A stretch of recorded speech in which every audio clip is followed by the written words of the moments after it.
Hey everybody, welcome back to my channel.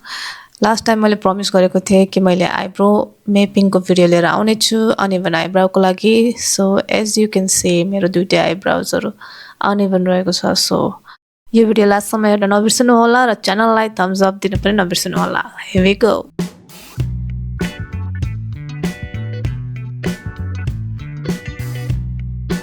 So mapping को लागि सबभन्दा पहिला हामीलाई चाहिन्छ mapping string. यो चाहिँ दुईटा कलरमा अवेलेबल छ, एउटा व्हाइट र ब्ल्याक मा. So you can choose according to your choices. Link तल डिस्क्रिप्सन बक्समा दिएको छ in case you want to purchase.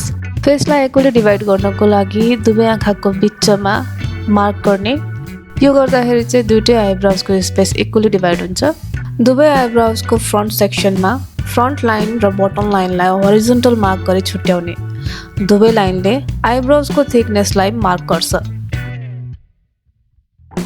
अब आइब्रोज को लेन्थ छुट्याउनको लागि सेम बटम लाइनलाई थ्रेडले फलो गर्ने र सिधा आइब्रो को टेल सम्म मार्क गर्ने. मार्क भन्दा मुनिको आइब्रोजहरुलाई रिमुभ गर्न सकिन्छ. धेरै जनाले एकदमै लङ टेल राख्दाखेरि पनि आइब्रोज एकदमै ड्रपी देखिन्छ, which is not good. अब आइब्रो को हाइट इक्वली डिटरमाइन गर्नको लागि आइब्रोज को हाई आर्चलाई फलो गरी सिधा होरिजोन्टल लाइनले मार्क गर्ने. आइब्रोज को डिस्टेंस सेन्टर पोइन्ट बाट इक्वली डिवाइड गर्नको लागि नोज को टप कर्नरलाई फलो गर्दै वर्टिकल लाइनले मार्क गर्ने. आइब्रोज को टेल एन्ड पोइन्टलाई डिटरमाइन गर्नको लागि नोज को मिडल नोस्ट्रल बाट सीधा आँखाको लास्ट कर्नर पोइन्ट हुँदै सीधा वर्टिकल लाइनले मार्क गर्ने. आइब्रोज को लोअर आर्चलाई डिटरमाइन गर्नको लागि नोज को मिडल नोस्ट्रल हुँदै आँखाको सेन्टर पोइन्ट हुँदै सीधा क्रस गरी मार्क गर्ने. यो लाइनले आइब्रोज को बटम लाइन को हाइट कति हुनुपर्छ भनेर चाहिँ पत्ता लगाउन सकिन्छ. प्राय जसो यो धेरै जनाले बिगार्नु हुन्छ थ्रेडिङ गर्ने बेला, तर यसरी गर्यो भने चाहिँ मिस्टेक हुँदैन. अब पालो आयो आइब्रोज को टेल सेक्सन को शेप डिजाइन गर्ने. त्यसको लागि 3 पोइन्ट लाइन हामीले बनाउनु पर्ने हुन्छ.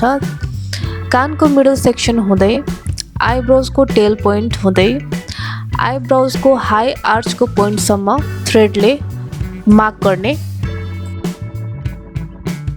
फोरहेड को सेन्टर लाइनमा इक्वली क्रस मार्क बनिसकेपछि यो काम पुरा हुन्छ.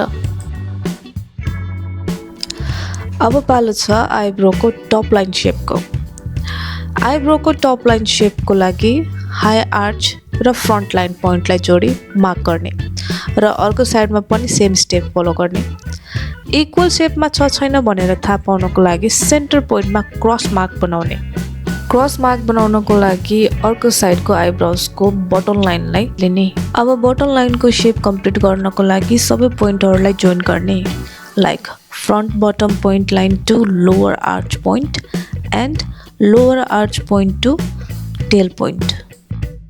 यदि तपाई मेरो च्यानलमा नयाँ हुनुहुन्छ भनेदेखि सब्स्क्राइब गर्न नबिर्सनु होला, लाइक र शेयर गर्न नबिर्सनु होला र भिडियोको बारेमा केही बताउनु छ र आफ्नो प्रतिक्रिया दिनु छ भने कमेन्ट सेक्सन खुला छ. कमेन्टमा मज्जाले आफ्नो प्रतिक्रिया दिनु होला.